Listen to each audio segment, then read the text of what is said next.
Hoş gördük değerli dinleyiciler, Bhagavatam'ın, Bhagavad Gita'nın. Ben biraz evvel yoga deməli nəzəriyyəsindən danışmışdım. Sonra demiştim ki, yaxın vaxtlarda yoga praktikasından söhbət edəcəyim.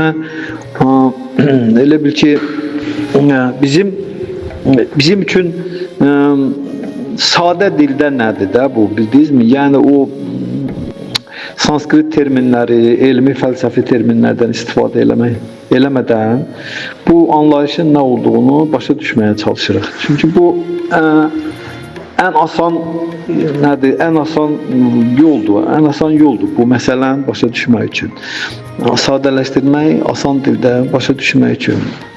Çətin terminlərlə başa düşmək çox çətin olur. Həm də insana doğma gəlmir bu. Həddindən artıq terminlərlə, fəlsəfi terminlərlə, mən bilmirəm, siz necə baxırsınız, mən diqqət fikir vermişəm diqqətlə.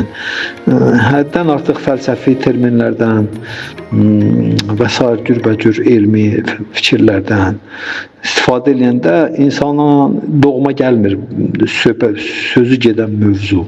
İnsan onun yatmır insanın ağlına, ürəyinə. Amma öz sadə dilində insan dinləyəndə istənilən insanı çox asanlıqla insanın ürəyinə yatır və hələ adam onu həyatına tətbiq eləmək yaranır insanda marağı. Ona görə biz sadə dildə izah elədik, yoganın nəzəriyyəsi nədir və dedik ki, yoga ahəng, yoga harmoniya, yoga necə deyirlər, əlaqə deməkdir, ahəng, harmoniya, əlaqə, vəhdət. Bizim üç dənə nədir? Üç varlığımızın arasında və bundan da sonra Tanrı ilə bizim aramızda əlaqə. Buna yoga deyirlər. Üç varlığımız, çobut bədənimiz, incə bədənimiz, bir də ruhi şəxsiyyətimiz. Ruhi şəxsiyyətimiz. Bax, bunların arasında əlaqə, bunların arasında harmoniya, bunların arasında vəhdət. Bunlar da öz növbəsində həmən dəqiqə şərait yaradır ki, biz Tanrı ilə əlaqəmizi bərpa eləyək. Məhz buna deyirlər ki, özünü tanıyan Allahı tanıyar. Biz bu nəzəri cəhətdən danışdıq. Bundan əvvəlki söhbətimizdə indi kimlər ona qulaq asıblar, kimlər asmayıblarsa, məndə indi də var, təzədəndən ata bilərəm, kim istəsə ona göndərə bilərəm. O ki qaldı, indi mən yoganın praktikasından da biraz danışacağım. Çox sadə bu məsələlər o qədər də mürəkkəb deyil əslində. Həqiqət sadələrdən sadədir əslində. İnsan ürəyini təmizləyəndə səmimiyyəti insanın artır. Səmimiyyət artanda insana həqiqət çox sadə görsənir. Həqiqət o vaxta qədər insana çətin görsənir, mürəkkəb görsənir, o vaxta qədər ki, insan ürəyi, ağlı təmizlənməyibdir, səmimiyyəti gərəyincə deyil. İndi yoga praktikası deyəndə nəzərdə tutulur, yoga praktikasını bir sözlə ifadə eləsəm, yoga praktikası nə deməkdir? Bir sözlə ifadə eləsəm, o olacaq meditasiya. Əksəriyyətiniz eşitmişsiniz, meditasiya nə deməkdir? Yoganın praktikasına deyirlər meditasiya. Meditasiya bu diqqəti cəmləşdirməyə deyirlər. Meditasiya diqqəti cəmləşdirmək. Bu da insanın nə ilə əlaqədardır? Bu da insanın düşüncəsini formalaşdırmaqla əlaqədardır, düşüncəsini. Çünki biz Bhagavad Gita müəzzələrində, Şrimad Bhagavatam müəzzələrində elə yoga nəzəriyyəsini elədiyimiz söhbətdə bunu dönə-dönə deyirik ki, yoganın şuarı belədir, nə cür düşünürsən, o cürdə yaşayırsan. Amma biz diqqət eləsək görəcəyik ki, biz düşüncəmizi kontrol eləmək o qədər də asan məsələ deyil. Düşüncələrimizi kontrol eləmək o qədər asan məsələ deyil. Ağlı kontrol eləmək kimidir bu. Düşüncəni kontrol eləmək, ağlı kontrol eləmək deməkdir. Ağlı da kontrol eləmək qeyri-mümkündür. Ağlı nəzarət eləmək çox çətin məsələdir. Xüsusilə də indiki dövrdə. Ona görə də indiki dövrdə yoga praktikalarının böyük acharyaları, yəni böyük ustadlar, təcrübəli şəxsiyyətlər, keçmişin, indiki zamanın. Onda indiki dövrün insanlarına yoganın heç bir praktikasını məsləhət görmürlər. Heç bir yoganı məsləhət görmürlər ki, indiki insanlar üçün yoga əlçatmaz bir şeydir. Yoga insandan təkliyə çəkilmək tələb edir. Yəni o yogalar ki, hansı ki, indi şəhərlərdə, Bakıda da elə bir saat böyük bir vüsət alır. Əslində o yoganın ən primitiv formasıdır. Ən primitiv işləri ilə məşğullar. Real yoga ilə məşğul olmaq üçün insan şəhərdə, Bakı kimi şəhərdə, böyük megapolis şəhərlərdə yoga ilə məşğul olmaq gülüncdür. Bilirsiniz, yoga üçün insan çəkilməlidir təkliyə. Bhagavad Gita'nın 6-cı fəslində Krishna yoga barəsində əməlli başlı nəsihətlər verir orada Arjunaya. Biz oxusaq ona görəcəyik ki, orada Krishna bu məsələnin nə qədər ciddi olduğunu deyir. Yoga çox ciddi bir şeydir, nədir, prosesdir. Ona görə də mən indi yoga praktikasından danışanda bizim üçün, dəmir dövrün biz insanlar üçün yoga praktikasının ən ideal variantını gətirib çıxartmaq istəyirəm söhbətimi. Gətirib ona çıxardacağım.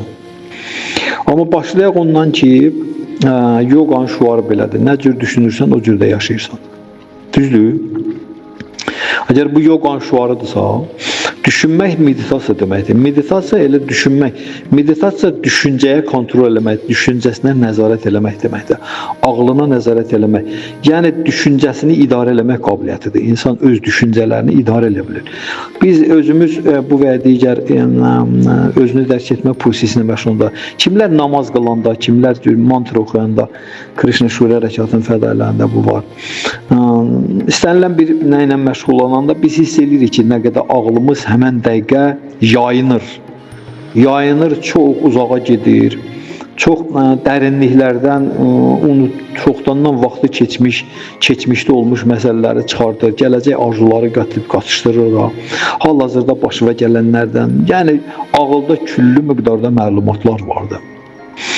Ona görə də xüsusilə də insan bunu hiss edir. O vaxt ki, haçan ki, o çalışırkən ağlından necəsə kontrol eləsin. Onda ağıl belə çox canfəşanlıq eləyir, bildiniz. Adi insan üçün bu qədər də o hiss eləmir. İnsan heç ağlını özündən ayıra bilmir. Müasir dövrün insanı. Ona görə də yoganın şuarı nə cür düşünürsən, o cür də yaşayırsan. Düşüncə bizim nəyimizi formalaşdırır. Düşüncə bizim taliyimizi formalaşdıran məsələdir. Düşüncə əkirsən, əməli biçirsən, əməli əkirsən, vərdişi biçirsən, vərdişi əkirsən, xasiyyəti biçirsən, xasiyyəti əkirsən, taliyi biçirsən. Ortadakıları götürəndə onu düşüncə əkirsən, taliyi biçirsən. Və biz sual vermişdik ki, biz düşüncəni nə əkəndə biçirsən düşüncəni? Düşüncəni biçirsən, insan nəyi? Danışığı, tərənnümü, söhbətivi əkəndə düşüncə biçirsən. Nədən danışırsan? O da sənin düşüncəvə hakim kəsilir. Bəs danışığımız hardan gəlir? O da bizim dinləməyimizdən gəlir. Nəyi dinləyirsən, ondan danışırsan? Nədən danışırsan, onu da düşünürsən. Nədən düşünürsən, ona uyğun hərəkət edirsən. Necə hərəkət edirsən, o cür vərdişlər yaranır insanda. Vərdişləri insan necədir? Xasiyyəti də o cür formalaşır. Xasiyyət də müəyyənləşdirir ki, biz hansı münasibətlər quracağıq ətrafından. Və bundan da bizim növbəti taliyimiz yəni formalaşır. Ona görə də Krishna Bhagavad Gita'nın 6-cı fəslində deyir ki, insanın ölüm anında, ağlında nə olursa düşüncəsində, növbəti həyatında da ora gedir. Ona görə görün nə qədər məsələ ciddidir əslində. Və ona görə yoganın praktikasına deyirlər meditasiya. Meditasiya düşüncələrinə nəzarət eləmək qabiliyyətinə deyirlər. İnsan özündə düşüncələrinə nəzarət eləmək qabiliyyəti inkişaf elətdirməlidir. Nəsə, hansısa bir düşüncə mənim ağlıma, beynimə, dərrakimə hakim kəsilməli deyil. Mən düşüncəsinə nəzarət eləmək, fikirlərinə nəzarət eləmək, mən özüm nə barədə istəyirəm, o barədə düşünürəm. Ağlımı, düşüncələrimi öz istəklərimə tabi elətdirməyi bacarıram. Amma bunu bacarmadıqda düşüncələr, fikirlər insanın ağlına süzülüb gəlir. Ya keçmişindən, ya indiki hal-hazırdakı həyatından, ya da ki gələcək arzularından, sabahki günlərdən süzülür gəlir. Ona görə də bunda da məsələ nədir? Bunda da məsələ odur ki, bu ne üçün lazımdır? Bu da onun üçün lazımdır ki, biz düşüncələrimizi əgər ölüm anında bizim ağlımızda, düşüncələrimizdə nə olacaqsa, o bizim növbəti həyatımızı müəyyənləşdirirsə, bildinizmi? Ona görə də insan düşüncələrinə, ağlına nəzarət eləməyi bacaranda o həyatın istənilən anında o düşüncələrini lazım olan bir şeyin üzərində cəmləşdirir ki, ona uyğun da taleyi olsun. Bildinizmi? Buna deyirlər meditasiya, yoganın praktikasıdır. İndi yoganın hatha yoga variantı var, yoganın ashtanga yoga variantı var, yoganın bir neçə formaları var, başa düşürsünüz. Ama bütün yoga sisteminə deyirlər Bhakti yoga sistemi. Bütün yoga sistemin adı Bhakti yogadır. Sadəcə olaraq yerdə qalan yoga adları, yerdə qalan yogaların hamısı həmən bu Bhakti yoga sisteminin fəsilləridir. Mərtəbələridir deyək ki, və yaxud. Necə ki, bir kitabın Bhagavad Gita'nın 18 dənə fəsli var. Bildiniz. Bax, beləcə Bhakti yoga ümumi yoga sistemidir. Yerdə qalan yogaların hamısı Bhakti yoganın fəsilləridir, etapları. Onun belə bir etaplarıdır, bir-birini əvəzləyən, bildiniz. Ona görə də meditasiya bu hatha yoga ilə məşğul olanda biz onu əldə edirik necə? Fiziki hərəkətləri həyata keçirməklə, sonra bədənimizdəki hava axınları var, bədənimizdə hava axınları var. O hava axınlarını nizamlamaqla, bədənin fiziki varlığımız, ayaqlarımızın ucundan saçın ucuna qədər. Bax, bu tənəffüs sistemi ilə, hava axını nəzarət eləməklə bütün fiziki bədənimizdə bir ahəngə, bir harmoniyaya nail olmaq, bir vəhdətə nail olmaq. Bu, bizim bədənimizin çoxlu hissələrindən, daha barmağın ucundan saçın ucuna qədər, bədənimizin çox hissələrindən yığılıb qalmış enerjini, ruhun enerjisidir enerji. Bax, onu azad edir. Yəni bədəndə elə yerlər var ki, bizim bədənimizdə ora enerji toplantısı, konservləşməsi baş verir orada. Həmən yerlər xəstələnməyə, həmən yerlər ağrıya, acıya meyilli olur həmən yerlər. Harada ki enerji toplanır. Ona görə hatha yoga həm fiziki hərəkətlərlə, həm də nəfəsə nəzarət eləməklə, nəfəs alıb verməyə, bədəndəki hava axınlarına nəzarət eləməklə həmən o enerjini azad eləyir. Haralardakı o yığışıb, konservləşibdir. Və bu insana yüngüllüklə bərabər həm də bir daxili rahatlıq, məmnunluq və sonunda sevinç də gətirə bilir. Müəyyən bir şadlıq da gətirə bilir. Ruh yüksəkliyi gətirə bilir. Elə deyilişindən görürsünüz, ruh yüksəlir. Çünki enerji ruhundur. Və bunda məqsəd növbəti etapda insan özünün bədən yox, ruh olduğu məsələsinin üstünə gəlsin. Mən bədən deyiləm, ruhi canam. İnsan hatha yoga ilə məşğul olanda, hatha yoganın bütün hərəkətləri, bütün nədir, siz deyin, asanaları, bunlar hamısı elə tərtib olunub ki, bunlar avtoritet bir sistemdir. Yəni, yoga Tanrıdan gələn bir sistemdir. O elə belə insan əməli deyil. Və orada hər şeylə tərtib olunub ki, insan tədricən özünün bədəndən fərqli olduğunu başa düşsün. Mən bu bədən deyiləm. Yoganın əsas məqsədi budur. İnsana son nəticədə bədəndən fərqli olduğunu realizə eləsin, dərk eləsin, duysun. Və yoga praktikasında vacib məsələlərdən biri hisslərimə nəzarət eləməkdir. Çünki hisslərə nəzarət eləməyi bacarmayanda insan o ağlına da nəzarət elə bilməz. Çünki ağıl hisslərin məcmuəsidir. Ağıl hisslərin toplandığı yerdir. Hamısının. Və hisslərin içində ən nəcibi ağıldır. Ona görə insan hisslərinə nəzarət eləməyi bacarmazsa, insan yoga praktikasıyla məşğul ola bilməz. İnsan hisslərinə nəzarət eləməyi onun nə deməkdir? İnsanın hisslərinə nəzarət eləməyi onun özünün bədən 9 qapısı var. Bhagavad Gita'da bunu Krishna deyir. 9 qapısı. 2 göz, 2 burun, 2 qulaq, 6, ağız 7, anus genitali 9. Bədənin 9 qapısından girib çıxan nə varsa onlara nəzarət eləmək. Ki insan ehtiras və cəhalət keyfiyyətlərindən yüksəlib xeyirxahlıqda bərqərar olsun. Çünki bədən 9 qapısını biliklə təmin eləməklə, onlara nəzarət eləməklə insanın fiziki və psixoloji mövcudatı xeyirxahlıq qunasında bərqərar olur.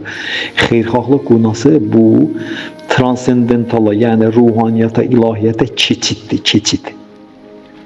Transcendentala, yəni ilahiyyata keçid xeyirxahlıq qunasıdır. İnsan birinci xeyirxahlıq qunasına yüksəlməlidir. Ehtiras və cəhalətdən. 3 dənə keyfiyyət var, qlobal keyfiyyət. Necə ki 3 dənə kainatda proses var, yaranma, saxlanma, dağılma prosesləri. Eləcə də 3 dənə, bax bu həmən bunlar, bu 3 proses onları həyata keçirir. Ehtiras yaranma deməkdir, xeyirxahlıq saxlama deməkdir yaradılanı, cəhalət isə dağıtma deməkdir. 3 dənə qlobal proses bunları Tanrı həyata keçirdir və Tanrının 3 avatarası bunlara nəzarət eləyir. Ehtirasa Həzrət Brahma nəzarət eləyir, 4 başlı mələk kainatı yaradan. Xeyirxahlığa Tanrı özü, Şri Vishnu özü nəzarət eləyir, şəxsən Tanrının özü. Cəhalətə isə Mahadev, Shiva, Həzrət Shiva nəzarət eləyir. Bunlara deyirlər qun avatarlar. Allahın qun avatarlarıdır, Allah Ali şəxsin. Ona görə bu qunalardan insan yoga praktikası insanı ehtiras və cəhalətin əlindən alıb qaldırır xeyirxahlıq səviyyəsinə. Xeyirxahlıq səviyyəsində insanın sözün əsl mənasında bilik almaq marağı, həvəsi, imkanı, qabiliyyəti inkişaf edir. Ehtiras və cəhalətdə olan insanın bilik almağa nə marağı var, nə həvəsi var, nə imkanı var, nə də qabiliyyəti var. Yalnız xeyirxahlıq səviyyəsinə yüksələndə insanın qarşısında imkan açılır, maraq açılır, həvəs açılır, qabiliyyət açılır ki, insan bilik almaq iqtidarına gəlir. Bilikdə hansı bilikdir? Mən orta məktəblərdə, universitetlərdə verən bilikdən demirəm. Çünki onlar bilik deyirlər, onlar məlumatdırlar. Mövcud olan analizindən doğan məlumatdır, təhsil sistemində olan hamısı 100%. Amma əsl bilik o bilikdir ki, bu cəhalətin əksinədir. Cəhalət nədir? İnsan özünü bədənlə eyniləşdirmək. Bu ət, sümük, qan, sidik, nəcis birləşməsindən ibarət olan bu ikisini insan öz şəxsiyyəti ilə eyniləşdirəndə buna deyirlər cahil insan. Bunu yoga fəlsəfəsi deyir, yoga nəzəriyyəsi. Bunu Tanrı da deyir. Yəni ki, insan həyatı, insan bədəni bizə verir ki, ruhi cənab, ruhi bizim şəxsiyyətimizə verilir ki, biz özümüzün bədəndən fərqli olduğumuzu dərk eləməyə cəhd göstərək. Çünki bu bədən mən deyiləm. Özünü bədənlə eyniləşdirən insan cahildir, cəhalətdədir, başa düşdünüz. Və bilik bunun əksidir. Yəni bilik onda nə oldu? Mən bədən deyiləm, mən ruhi canam. Mən ruhi təbiətli şəxsiyyətəm bu bədənin daxilində, bu bədəni istifadə edən, sürücü ilə maşın kimi bildiniz. Ona görə də bax bu biliyə, yəni mən ruham, bədən deyiləm, özünü dərk eləmə deyirlər. Bildinizmi? Özünü dərk eləyən Tanrını dərk eləyir. Niyə görə? Çünki ruhla Tanrı keyfiyyətcə eynidir, kəmiyyətcə fərqli. Bu biliyi əldə eləmək qabiliyyəti, keyfiyyəti, həvəsi, marağı, imkanı bu xeyirxahlıq qunasında mümkündür. Ehtirasla cəhalət qunasında mümkün deyil. Ehtiras və cəhalət qunası nə deməkdir? Xeyirxahlıq qunası nə deməkdir? Bizim fiziki bədənimiz, bizim və psixoloji bədənimiz var. Astral bədənimiz, ağlımız, dərrəkəmiz, ego. Bir də fiziki bədənimiz. Düzdür? Bu bədənləri təşkil edən material nədən təşkil? O asılıdır bizim qidalarımızdan. Ona görə deyilir ki, insan nə yeyirsə odur. Bizim nə ilə qidalandırırıq bu bədəni? Bu 9 qapıdan qidalanma baş verir. Qulaq səslə qidalanır, göz obrazla qidalanır. Burun ilə, qoxu ilə qidalanır, dil yeməklə qidalanır və s. Düzdürmü? Qidalanırıq. Hətta bədənimizin üstü dərisi də belə zahirdən qidalanır. Düzdürmü? Ona görə də hisslərini kontrol eləmək, bu həmən bax bu 9 qapıdan içəri daxil olub, içərdən çölə çıxanlara nəzarət eləmək ki, nə dərəcədə mənə bu bilik almağa imkan verir.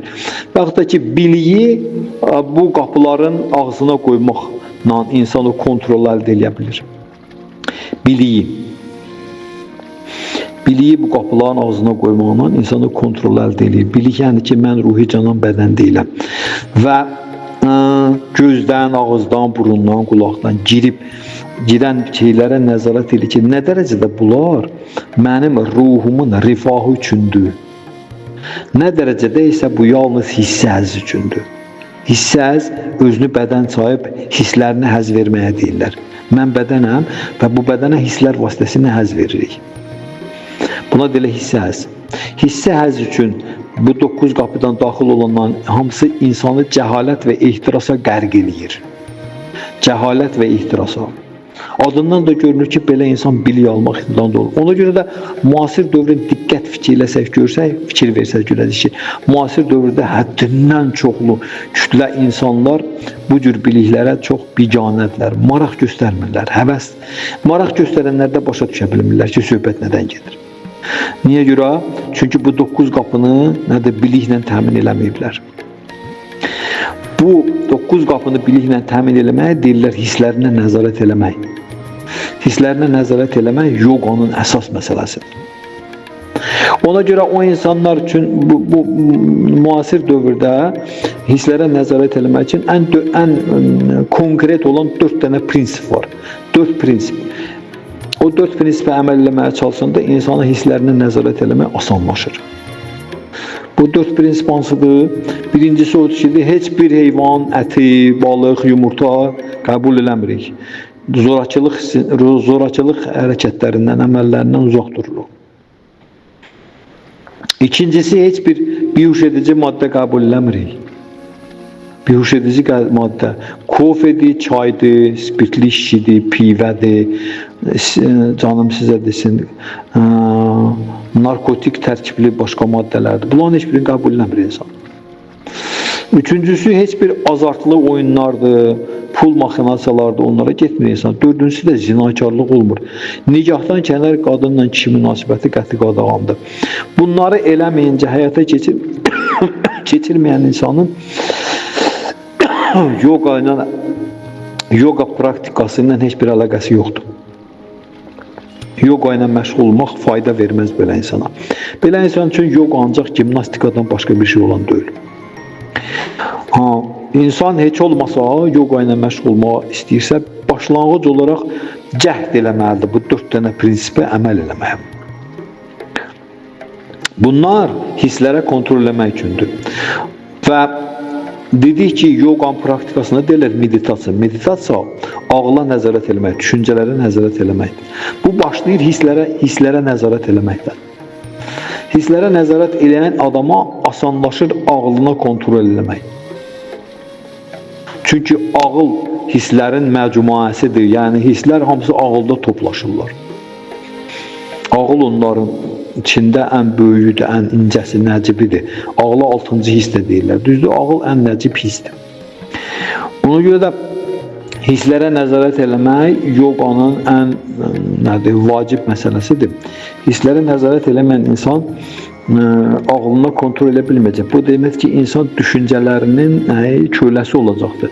İnsanın düşüncələri onun üzərində ağalıq edir. Düşüncələr öz-özünə hardansa gəlirlər, dolurlar. Ya keçmişdən, ya gələcəkdən, ya da indiki zamandan çıxırlar. Bu və ya digər bu və ya digər ehtiraslı hisslərimizdən, arzularımızdan, həvəslərimizdən və s. nələr, planlarımızdan gəlirlər insanın düşünməsini, düşüncələrini həmişə pozurlar insan. Yəni insan özü hiss edir ki, düşüncələrinə nəzarət edə bilmir. Elə bu düşüncələrə nəzarət eləməməyin ucbatındandır ki, insanlar o düşüncələrinin gətirdiyi çətinliklərdən, ağırlıqlardan, depressiyadan, İnsanlar gedirlər süni nəzarət vasitələrində alacaq. Gedirlər siqaret çəkirlər, içki içirlər, narkotik vasitələrə qurşanırlar. Sonra gedirlər qumar oyunlarında alacaq, sonra zinakarlıq edirlər. Sonra və s. cürbəcür negativ şeylərin hamısı səbəbi bu düşüncələrin ağlına nəzarət eləməmək qabiliyyətidir. İnsan ağlına nəzarət elə bilmir. Onun ağlı onun üzərində hökmranlıq edir, düşüncələri. İnsanı dəli olmaq dərəcəsini gətirib çıxarda bilir, düzdür? Böyle bu şey sadaladığım şeyləri qəbul eləməyə aludə olmaq dəlilikdir də, bildiniz. Ona görə də yoqan məqsədi meditasiyadır, praktikası meditasiyadır. Meditasiyada düşüncələri və ağlıva nəzarət eləmək deməkdir ki, diqqətini özün o düşüncələrini insan özü nəzarət elə biləndə o diqqətini istədiyi bir şeyin üstündə cəmləşdirib uzun müddət saxlaya bilir. Diqqətini uzun müddət cəmləşdirib bir şeyin üzərində saxlamaq qabiliyyətidir meditasiya. Çünki dedik ki, düşüncəni əkərsən, əməli biçərsən. Əməli əkərsən, vərdişi biçərsən. Vərdişi əkərsən, xasiyyəti biçərsən. Xasiyyəti əkərsən, taliyi biçərsən. Yəni, düşüncə mənim taliyimi müəyyənləşdirən bir şeydir. O mənim hökmüm altında olanda mən özüm onu idarə edirəm ki, nəyin üstündə onu cəmləşdirim. Bax, buna deyirlər meditasiya. Meditasiya eləmək qabiliyyəti. Meditasiya bu deməkdir. İndiki dövrün insanları üçün həddindən ziyadə bu yoga praktikasının mən sizə qısa şəkildə necə deyirlər tam ümumi mahiyyətində duran məsələni dedim sizə. İndiki dövrün biz insanlar üçün həddindən ziyadə bədən və hisslər, fiziki bədən, hisslər, hisslərin hiss obyektləri, sonra canım sizə desin, sonra insanın diqqətini yayındırıcı məsələlər həddindən artıq çoxalıbdır. Həddindən artıq çoxaldığına görə şəhərlərdə xüsusilə də bu cür yoga ilə məşğul olmaq, hisslərimə nəzarət eləmək, ağlıma nəzarət eləmək, sonra oturub meditasiyada ağlıma kontrol edib onu bir şeyin üstündə cəmləşdirmək, bunlar hamısı olduqca çətin məsələdir, qeyri-mümkündür. Qeyri-mümkündür. Bhagavad Gita'da Allah Aleyhisselam Tanrı Shri Krishna deyir ki, Man mana bhava mad bhakti mam yajimam namaskuru iki yerdə deyir Arjuna. Deyir ki, daima məni düşün. Gördünüz? Deyir ki, bütün dini prinsiplər, bütün yoga praktikaları, nəzəriyyəsi, praktikası hamısı, nəsiyyətlər, göstərişlər, ayinlər hamısı ondan ötürü ki, insan məni düşünsün, məni düşünsün. Kim? Tanrı. Meditasiyanın şeyidir bu, pikidir, piki. Qadağalar, çərçivələr, məhdudiyyətlər, onu eləmə, bunu eləmə, o da onun ötürü ki, heç vaxt unutmayasınız. İki şeydən ötürü. Daim məni düşünəsi heç vaxt unutmayasınız. Bu, insanın həyatının kamillik zirvəsidir. Tanrını daim düşünmək qabiliyyəti. Kamilliyin zirvəsidir. İnsan həyatının kamilliyi budur. Buna deyirlər Tanrıya sədaqətlə xidmət eləmək. Daim onu düşünmək. Çünki ölüm anında Tanrını düşünən insan doğuluş, xəstəlik, qocalıq, ölüm kimi can mamrik cəraviyyəti, fundamental problemlərin həllinə nail olur. İnsan burada təzədəndən doğulmaq, reinkarnasiyada fırlanmaq şeyindən, problemindən azad olur, qurtulur. Qayıdır, gedir əbədi əzəli məhkəmə. Yoganın məqsədi budur. Yoganın ən ali məqsədi budur. Canlı varlığı, ruhi canı bizim şəxsiyyətimizi geri qaytarmaq əbədiyyətə. Hardan gəlmişik ora? Ona görə də müasir dövrün insanları üçün Bhakti yoganın ustadları, acharyaları, böyük şəxsiyyətləri, Onlar nəsihət verirlər və xüsusən də Tanrı Şri Krishnanın, Allah Ali şəxsin 500 il bundan qabaq bizim planetə nazil olduğu, Şri Chaitanya Mahaprabhu kimi nazil olduğu avatarası bizlərə 500 il bundan qabaq, cəmisi 500 il bundan qabaq nəsihət verdi bütün planetin əhalisinə, hamımıza. O nəsihət verdi ki, Harir nama, Harir nama, Harir nama eva kevalam, kalovuna stiva, nastiva, nastiva, qatiranata. 3 dəfə görürsünüz, təkrar edir. Deyirdi ki, mantra, səs vibrasiyası. Meditasiya insan 2 yolla nail olur. Bir, nəfəsə nəzarət eləməklə, pranayama ilə. Bir də mantra ilə, səs vibrasiyasının köməyi ilə. 2 şeylə insan meditasiyada uğur qazana bilir. Ona görə bizim üçün məsləhət görülür bizim dövrün insanlar üçün ən ideal praktika. Ən ideal praktika o mənada ki, bizdən heç bir hisslərə kontrol, ağla kontrol, nədənsə imtina eləmək, nəyisə nə deyirlər, nəyisə qəbul eləmək, nəyisə rədd eləmək, hər şey hansısa bir şeydən tərküdünü olmaq, hansısa nəyisə buraxmaq, heç nə tələb olunmur, heç nə. Sadəcə olaraq deyilir ki, bu səs vibrasiyasını tərənnüm eləyin və dinləyin. Tərənnüm eləyin və dinləyin. Tərənnüm eləyin və dinləyin. Vəssalam. Mantra, yəni səs vibrasiyası. Man ağıldır trayada onu bütün narahatlıqlardan, həyəcanlardan azad edən səs vibrasiyasıdır. Traya. Man ağıldır, trayada onu həyəcanlardan azad edən deməkdir. Bax, bu mantra.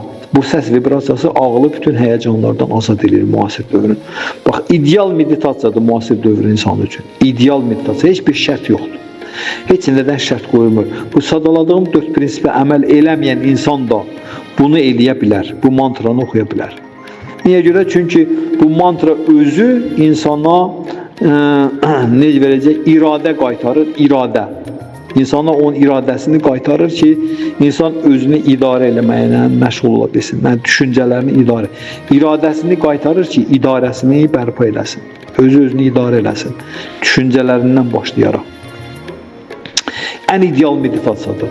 Yəni, bu saat ən ideal bizim dövrümüzün insanları üçün ən ideal meditasiyadır. Niyə? Bizim düşdüyümüz yerə, zamana, şəraitə hesablanıbdır. Xeyir-dua verilibdir buna. Xüsusi xeyir-dua verilibdir. Hare Krishna, Hare Krishna, Krishna Krishna, Hare Hare, Hare Rama, Hare Rama, Rama Rama, Hare Hare. Bax, 16 dənə sözdür. Bunu gün ərzində nə qədər bacarır muncuqlarla, ya elə belə başlamaq olar, ya musiqi alətləri ilə, ya elə belə sadəcə olaraq dilində.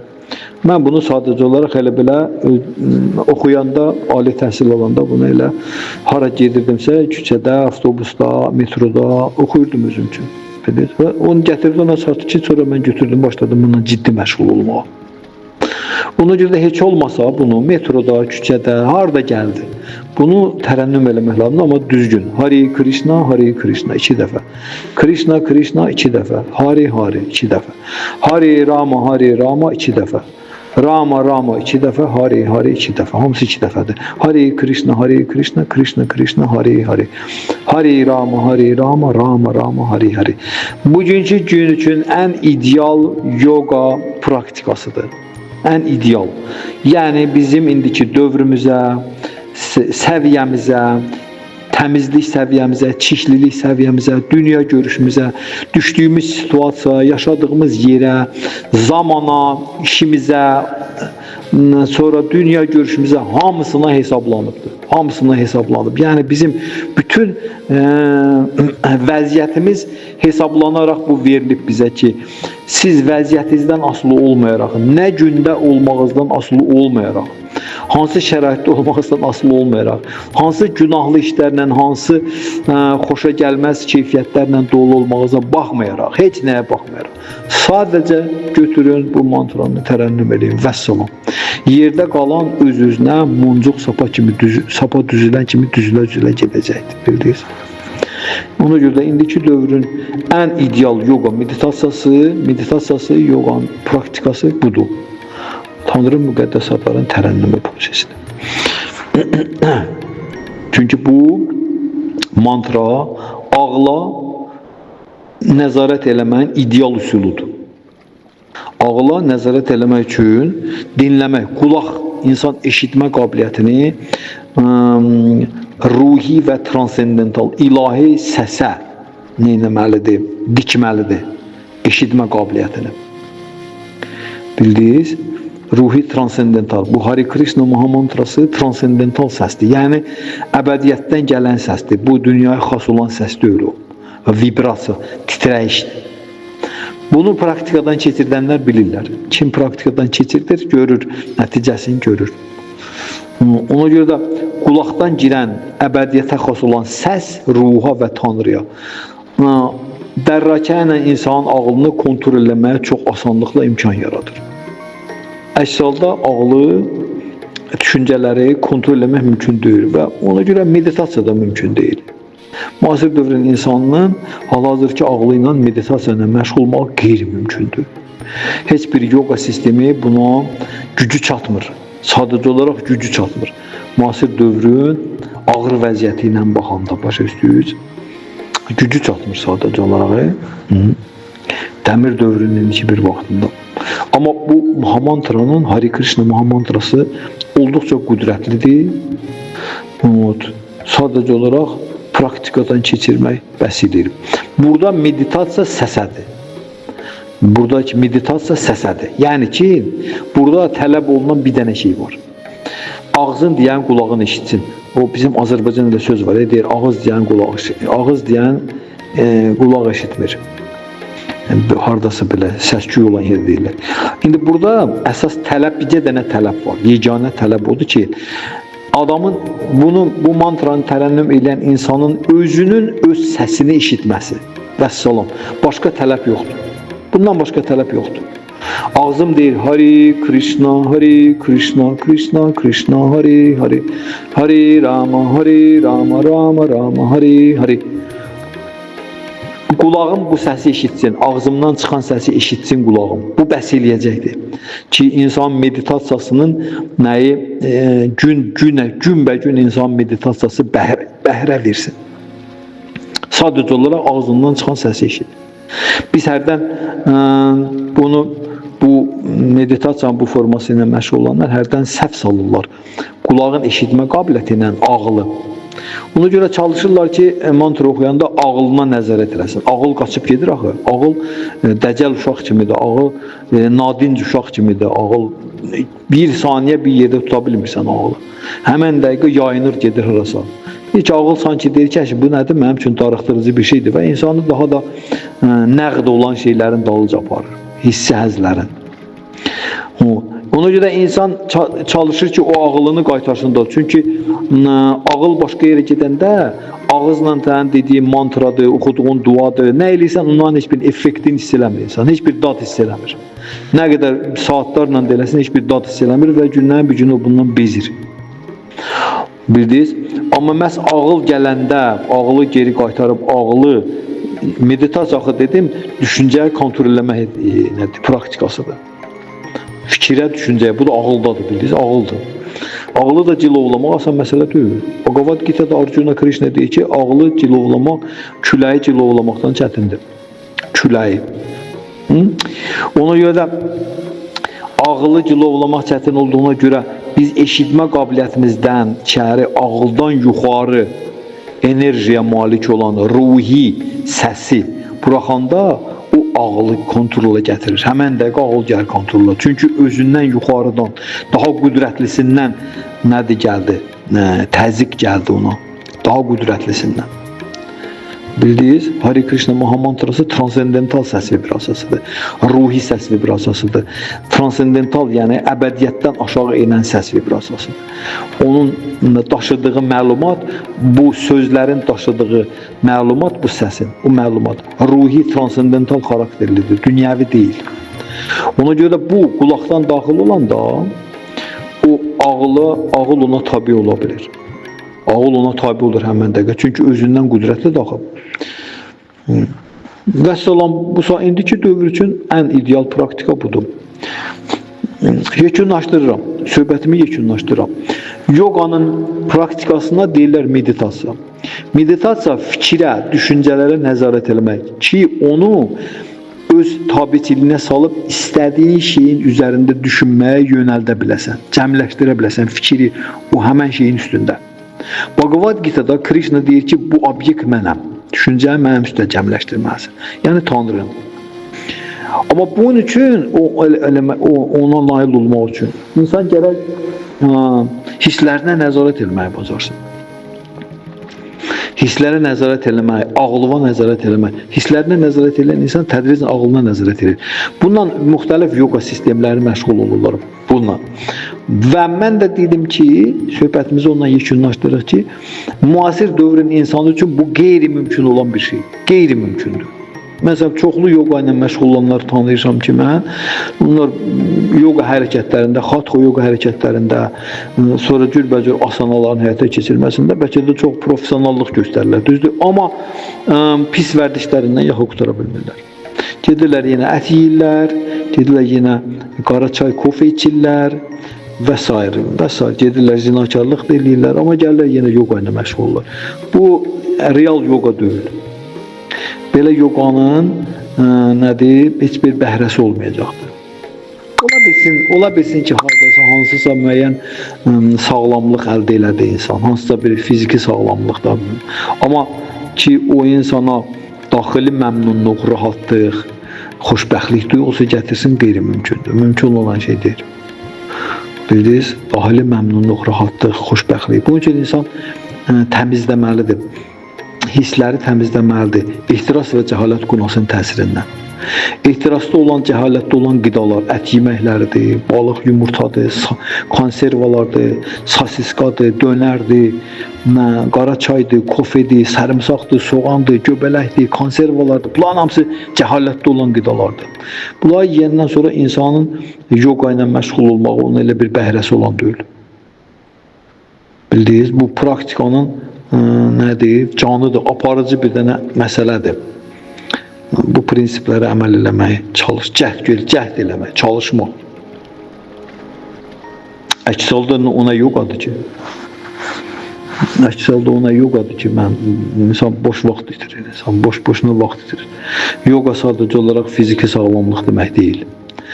Yoga hisslərinə nəzarət etmək, ağlına nəzarət etmək, son nəticədə bədəndən fərqli olduğunu, ruh olduğunu dərk eləməkdir. Yoga məqsədi budur insanın. Ki, insan həyatının 4 dənə fundamental problemlə üstün gəlsin. Nə? Canım amrit yürücəraviyyəti, doğuluş, xəstəlik, qocalıq, ölüm. Bunun üçün də ən ideal yoga sistemi odur, hansıdır? Hare Krishna Mahamantrasıdır. Heç bir şərt tələb eləməyən, heç bir şərt, qabaqcadan heç bir şərt qoymayan bir dənə praktikadır. Yəni, istənilən yerdə, istənilən şəraitdə, istənilən zamanda bu mantranı tələffüz eləyib, tərənnüm eləyib, özü öz səsini qulaq asa bilər və qısa bir müddətdə effektini hiss edəcəkdir. Bu, müasir dövr üçün yoga praktikasının ən ideal variantıdır.